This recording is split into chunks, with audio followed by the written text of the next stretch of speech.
Hello friends, આજે હું તમારી સાથે અમુક નાની નાની પણ ખૂબ જ ઉપયોગી એવી ટિપ્સ શેર કરીશ.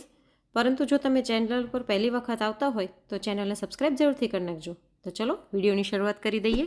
સૌથી પહેલી ટીપ છે તે સાવણી માટેની છે. આપણે ગમે ત્યારે નવી સાવણી લઈએ તો એને એકદમ ઝાટકીને ખંખેરતા હોઈએ છીએ, તેમાંથી બધું ખરતું હોય છે. પણ એવી રીતના કરવાને બદલે પ્રેસને સહેજ તપાવી એકદમ લો ઉપર રાખવાની પ્રેસને, અને એની ઉપર સહેજ ફેરવી દેવાનું સાવણીને બધી બાજુથી ફેરવતા જઈને. અને ત્યારબાદ એક કોઈ પણ બ્રશ લઈ લેવાનું કપડાં ધોવાનું, અને તેનાથી એકદમ હળવા હાથે આને આવી રીતના ફેરવી દેવાનું બ્રશને. આવી રીતના કરવાથી સાવણીમાંથી બહુ જ ઓછો ભૂકો ખરશે અને એકદમ સરસ સાવણી થઈ જશે. તમને ખ્યાલ હોય તો મોટા જે હતા આપણા દાદી કે નાની, એ લોકો સાવણી લીધા પછી 2-3 દિવસ એને તડકામાં તપાવતા અને પછી એનો ઉપયોગ કરતા. તો એવી જ રીતના આવી રીતના સાધારણ પ્રેસ ફેરવીને પછી ખંખેરીને લેવાથી લાંબો ટાઈમ સમય સુધી તમારા સાવણીની અંદરથી આવી રીતના ખરશે નહીં. તો આ એક નાની પણ ઉપયોગમાં આવે એવી ટીપ છે. હવે પછીની નેક્સ્ટ ટીપ છે તે બોટલ માટેની છે. આપણે સોસની બોટલ કે કોઈ પણ બોટલ હોય તેનું કેપ તૂટી જાય કે ખોવાઈ જાય, ઘણી વખત એવું થતું હોય છે. તો આપણે એને ખુલ્લું રાખી દેતા હોઈએ છીએ. ખુલ્લું રાખવાથી અંદરથી સુકાઈ પણ જાય છે અને કોઈ પણ વસ્તુને ખુલ્લી રાખવી સારી નહીં. તો તેના માટે અહીં મેં એક સિલ્વર ફોઇલનો ટુકડો લીધેલો છે. તેને આપણે આવી રીતના ફોલ્ડ કરી લઈશું અને આને ઉપર રાખી અને એકદમ સરસ દબાવીને પ્રેસ કરી દેવાનું બધી બાજુથી. આવી રીતના કરવાથી સિલ્વર ફોઇલનો એક સરસ શેપ આવી જશે અને તે શેપ વિખાશે પણ નહીં. જો હું તમને બતાવી દઉં, આવી રીતના કરવાથી એક સરસ આપણું ઢાંકણું તૈયાર થઈ ગયું છે, તમે જોઈ શકો છો. તો ગમે ત્યારે તમારે ઉપયોગ કરવો હોય તો આને ઢાંકણું કાઢી લેવાનું અને ઉપયોગ કરીને પાછું આને ઢાંકણું બંધ કરી દેવાનું. તો આવી રીતના કરવાથી સરસ આ વિખાશે પણ નહીં અને બોટલ તમારી ઢકાયેલી પણ રહેશે. હવે પછીની નેક્સ્ટ ટીપ છે તે છે સ્પેચ્યુલા માટેની. ઘણી વખત સ્પેચ્યુલાના હેન્ડલ આવી રીતના નીકળી જતા હોય છે. વુડન હોય કે પ્લાસ્ટિક હોય, કોઈ પણ સ્પેચ્યુલા આપણે હલાવતા હોઈએ તો ઘણી વખત હેન્ડલમાંથી તે છૂટા પડી જતા હોય છે. તો તેના માટે આપણે એક નેલ પેન્ટ લઈ લઈશું. તમે કોઈ પણ નેલ પેન્ટ લઈ શકો છો. તેનું એક જાડું લેયર આપણે સ્પેચ્યુલાના ઉપર લગાડી દઈશું. આવી રીતના પ્લાસ્ટિકનો હોય તો તેની ઉપર પણ તમારે લગાડી દેવાનું. તમે ઈચ્છો તો સેલો ટેપ પણ વીંટી શકો છો, જેથી એકદમ સરસ ટાઈટ થઈ જશે. પણ આ નેલ પેન્ટથી પણ એકદમ સરસ થઈ જશે. એવી જ રીતના આપણે એની અંદર પણ થોડીક લગાડી દઈશું અને હેન્ડલ છે જે લાકડાનું, એની બંને સાઈડ આપણે જાડું લેયર લગાડી દઈશું. આવી રીતના કર્યા પછી સ્પેચ્યુલાને એની અંદર ફિટ કરી દઈશું. એટલે નેલ પેન્ટ સુકાશે એટલે આ હેન્ડલ એકદમ સરસ અંદર ટાઈટ થઈ જશે, જલ્દીથી નીકળશે નહીં. અને કદાચ 6-8 મહિને એવું લાગે કે ફરીવાર ઢીલું થઈ ગયું છે તો ફરીવાર આવી રીતના નેલ પેન્ટ લગાડી દેવાનું.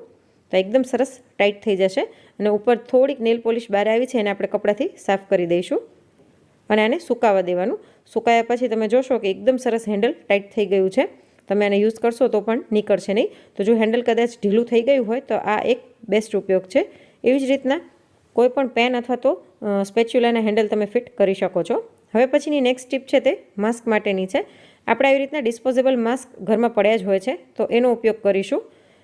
આપણે જેની એક સાઈડની દોરી છે તે કાઢી લઈશું અને ત્યારબાદ આને કાતરથી કટ કરી લેવાનું છે. આખું માસ્ક આપણે ખોલી લઈશું એક જ સાઈડથી. તો જો એક સાઈડથી મેં માસ્કને એકદમ સરસ ખોલી લીધેલું છે. હવે ઉપરની સાઈડમાં એક સરસ વાયર જેવું કડક હોય છે, તેને આપણે કાઢી લઈશું. તમે કદાચ ડિસ્પોઝેબલ માસ્કનો યુઝ કરીને થ્રો કરતા હોય તો તેમાંથી પણ આવી રીતના વાયર કાઢી લેવાના. આ ખૂબ જ ઉપયોગમાં આવે એવી વસ્તુ છે. આને આપણે કાઢી લઈશું. અને હવે ઘરમાં કોઈ પણ બીજા વાયર હોય, જેમ કે ઇયરફોન છે કે એક્સ્ટ્રા ચાર્જર પડ્યા હોય, એક્સ્ટ્રા ઇયરફોન હોય, બીજા કોઈ પણ વાયર હોય, ટીવીની પાછળના હોય કે ગમે વાયર હોય, તેને આવી રીતના ભેગા કરી તેની ફરતે માસ્કમાંથી કાઢેલું આપણે જે વાયર છે તેને વીંટાળી લઈશું અને આવી રીતના આંટી ચડાવી દેવાની, એટલે આ ખુલશે નહીં અને એકદમ સરસ ટાઈટ થઈ જશે. પછી તમે ડ્રોઅરમાં રાખો કે કોઈ પણ જગ્યાએ રાખો, આ વાયર ખુલશે નહીં. હવે માસ્ક જે આપણે કટ કર્યું હતું તેને પણ આપણે ઉપયોગ કરી લઈશું. આ જે થેલી જેવું બની ગયું છે તેની અંદર આપણે સાબુના ટુકડા નાખી દઈશું. જનરલી સાબુના ટુકડા વધ્યા હોય તો આપણે એવી રીતના ફેંકી દેતા હોઈએ છીએ, પણ વધેલા ટુકડાને ભેગા કરીને આની અંદર નાખી દેવાના અને આની ઉપર રબર બેન્ડ ચડાવી દેવાનું. તમે ઈચ્છો તો આની અંદર ફિનાઇલની ગોળીઓ આવે છે કલરિંગ, તે પણ નાખી શકો છો, અથવા તો વ્હાઇટ ફિનાઇલની ગોળીઓ આવે તે પણ એડ કરી શકો છો સાથે. હવે આને આપણે રબર ચડાવી લઈશું. એક સાઈડની દોરી એમને જ મેં રાખી છે. તો હવે આપણે આને કમોડની પાછળ જે વોટર ટેન્ક હોય છે તેમાં ફિટ કરીશું. આને આપણે ખોલી લઈશું. પાછળનો સ્ક્રૂ મારાથી ખુલ્યો નહીં એટલે આ આખું નથી ઓપન થઈ રહ્યું, પણ હું આવી રીતના જ આને નાખી દઈશ. એવી રીતના ઓપન કર્યા પછી આપણે જે માસ્ક તૈયાર કર્યું છે સાબુવાળું, તેની ઉપર થોડુંક કમ્ફર્ટ નાખી દઈશું, જેથી એકદમ સરસ સુગંધ આવશે.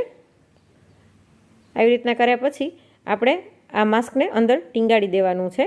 એટલે જ્યારે પણ આપણે ફ્લશ કરીશું ત્યારે એકદમ સરસ સુગંધ પણ આવશે અને આપણું ટોયલેટ પણ એકદમ સરસ ક્લીન રહેશે. જો અંદરની સાઈડ મેં આવી રીતના એને ટીંગાડી દીધું છે.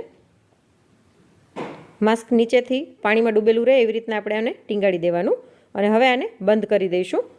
એટલે જ્યારે પણ આપણે ફ્લશ કરીશું ત્યારે સાબુવાળું પાણી આવશે. ઘણી વખત એવું થતું હોય કે ટોયલેટમાં અંદર આજુબાજુ પીળી રિંગ જેવું થઈ જતું હોય છે. આપણે ગમે એટલું ક્લીન કરીએ તો સાધારણ પીળાશ થઈ જ જતી હોય છે, પણ આવી રીતના રાખવાથી તે નહીં થાય.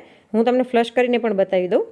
જો ફ્લશ કર્યા પછી તમે જોઈ શકો છો કે પાણી છે તેમાં થોડુંક ફીણ દેખાઈ રહ્યું છે અને એકદમ સરસ કમ્ફર્ટની સુગંધ પણ આવી રહી છે. આવી રીતના સાબુવાળું પાણી આવશે તેના લીધે ટોયલેટ એકદમ સરસ ક્લીન પણ રહેશે અને આજુબાજુ સાધારણ જે પીળાશ થતી હોય તે પણ નહીં થાય.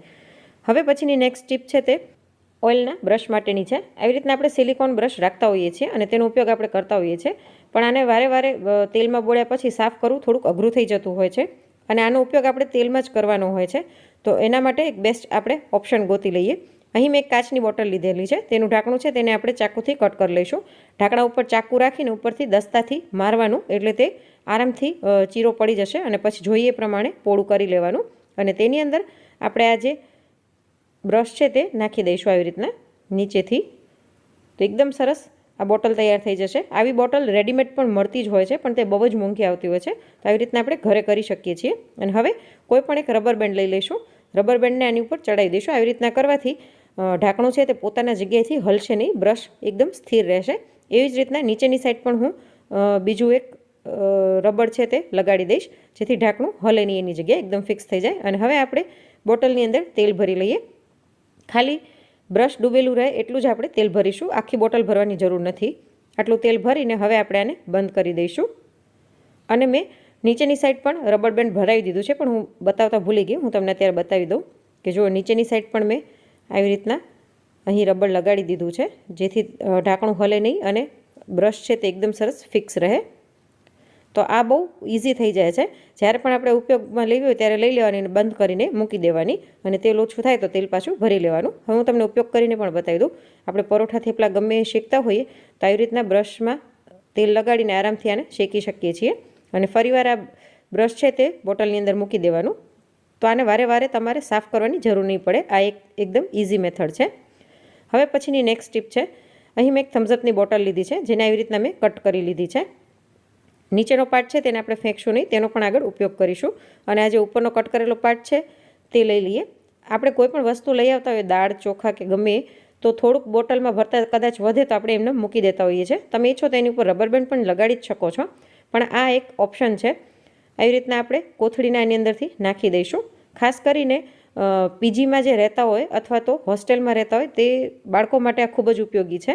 આવી રીતના તમે વસ્તુઓ લઈ આવતા હોય અને ડબ્બાની અંદર રાખતા હોય તો ખાલી બોટલ હોય તેને આવી રીતના કટ કરીને આની ઉપર લગાડી દેવાની, તો એક સરસ આ પેક થઈ જશે. વસ્તુ બગડશે પણ નહીં અને જ્યારે પણ ઉપયોગમાં લેવી હોય ત્યારે તમે ઇઝીલી લઈ શકશો. આવી રીતના કર્યા પછી આજુબાજુની જે વધારાની પોલિથીન છે તે આપણે કટ કરી લઈશું. ખાસ કરીને હોસ્ટેલમાં અથવા પીજીમાં રહેતા બાળકો હોય જે આવી રીતના વસ્તુઓ થોડી થોડી લઈ આવતા હોય, તો આવી રીતના તમે સિક્યોર કરીને તેને રાખી શકો છો. આવી રીતના બધી જ દાળ કે ચોખા હોય તેને બોટલમાં રાખીને પછી એક જ ડબ્બાની અંદર બધું પેક કરીને રાખી શકો છો. તો આ બગડશે પણ નહીં, કાઢવામાં પણ સરળતા રહેશે. હવે પછીની નેક્સ્ટ ટીપ છે. આપણે ઘરમાં આવી રીતના કોઈ પણ પેકેટ ખાલી કરીએ, જેમ કે બોર્નવિટા છે અથવા તો ચાની ભૂકીનું પેકેટ છે અથવા તો ડિટર્જન્ટ પાવડરનું પેકેટ છે, જેનું પ્લાસ્ટિક એકદમ જાડું અને મજબૂત હોય તેવું લેવાનું. એને મેં અંદરથી સાફ કરી લીધી છે બરાબર કોથળીને, અને હવે આને આપણે કટ કરી લઈશું આગળથી. તો જો મેં અહીં બોર્નવિટાની કોથળીને કટ કરી લીધેલી છે અને હવે આપણે આને ફોલ્ડ કરી લઈશું. એક જ ફોલ્ડ કરવાનું છે આપણે. આવી રીતના નીચે સુધી આને વાળી લેવાની. નીચે તળિયાના ભાગ સુધી આપણે આને ફોલ્ડ કરી લઈશું, જેથી તે દેખાય નહીં. અને આને એકદમ સરસ આવી રીતના કરી લઈશું એટલે એક પાઉચ જેવું બની જશે. આ પાઉચનો ઉપયોગ તમે કોઈ પણ ડ્રોવરમાં કરી શકો છો. ખાસ કરીને ભાડાના મકાનમાં રહેતા હોય તો ડ્રોવરની અંદર બધી વસ્તુઓ રાખવા માટે આ બહુ જ ઉપયોગમાં આવે એવું છે. એવી રીતના મેં બીજું પણ એક બનાવેલું છે, હું તમને બતાવી દઉં. આ મેં આલુ સેવની જે કોથળી આવે છે તેમાંથી બનાવેલું છે. એકદમ સરસ ટાઈટ રહે છે અને આની અંદર મેં એવી રીતના ક્લિપ રાખી દીધી છે. એવી રીતના તમે ઝીણી ઝીણી કોઈ પણ વસ્તુ છે, નાની નાની દવાઓ છે, દવાના પાઉચ છે, દવાના ઢાંકણા છે, ગમે તે રાખી શકો છો. અહીં મેં ડ્રોવરમાં એવી રીતના ટેપથી આને ચોંટાડી દીધું છે અને એની અંદર મેં રોટલીની અંદર રાખવા માટેના કપડાં રાખ્યા છે. તમે કંઈ પણ વસ્તુ રાખી શકો છો. તો આ પણ એક ખૂબ જ ઉપયોગમાં આવી વસ્તુ છે. હું તમને બતાવી દઉં કે જો ડ્રોવરમાં આવી રીતના આપણે બધી વસ્તુઓ રાખતા હોઈએ અને ખૂબ જ અસ્તવ્યસ્ત હોય છે ને ઘણી વખત મળતી પણ નથી હોતી, ગોતવી પડે છે, તો આ ડ્રોવરની અંદર આપણે આ બનાવેલા પાઉચનો ઉપયોગ કરીશું. હું તમને રાખીને બતાવી દઉં. જો અહીં મેં આવી રીતના 3 પાઉચ બનાવીને રાખ્યા છે. તેની અંદર બધી નાની નાની વસ્તુઓ ભરી દીધી છે. તમે ચાવી છે કે ચશ્મા છે, ઘડિયાળો છે, કંઈ પણ રાખી શકો છો. અને આપણે આગળ જે બોટલ કટ કરી હતી તેનો નીચેનો ભાગ છે તે મેં આવી રીતના લેબલ કાઢીને રાખી દીધો છે અને તેની અંદર આવી રીતના ટ્યુબ બધી રાખી દીધી છે. તો આવી રીતના કરવાથી આપણું ડ્રોવર એક સરસ ગોઠવાયેલું પણ રહેશે અને જોવામાં પણ સરસ લાગશે અને વસ્તુ આરામથી મળી પણ જશે. તો આ એક નો કોસ્ટ DIY છે. હવે પછીની નેક્સ્ટ ટીપ છે તે પર્સ માટેની છે. પર્સની અંદર આપણે બહાર જઈએ તો બધી વસ્તુઓ પડી હોય અને સાથે આપણે ઘરની ચાવી પણ રાખી દેતા હોઈએ છીએ. તો ઘણી વખત જલ્દીમાં ચાવી મળતી નથી હોતી, ગોતવી પડે છે કે ચાવી ક્યાં પડી છે. તો તેના માટે આપણે એક મોટી સેફ્ટી પિન લઈ લઈશું. થોડીક મોટી હોય તેવી લેવાની.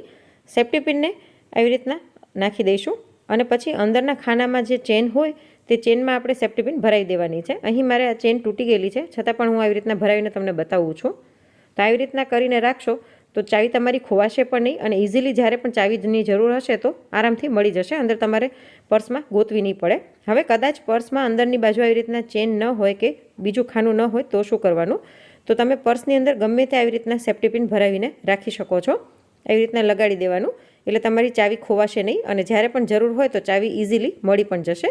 હવે પછીની નેક્સ્ટ ટીપ છે, આપણે ક્યારેય ટ્રાવેલિંગમાં જતા હોઈએ બસમાં કે ગમે ત્યાં, તો પર્સ આપણે ટીંગાડેલું હોય તો ઘણી વખત એવું થાય તે ચેન ખોલીને કોઈ અંદરથી કંઈ જ વસ્તુ કાઢી લે, ચોરી થઈ જતી હોય છે ઘણી વખત. તો તેના માટે આપણે શું કરવાનું?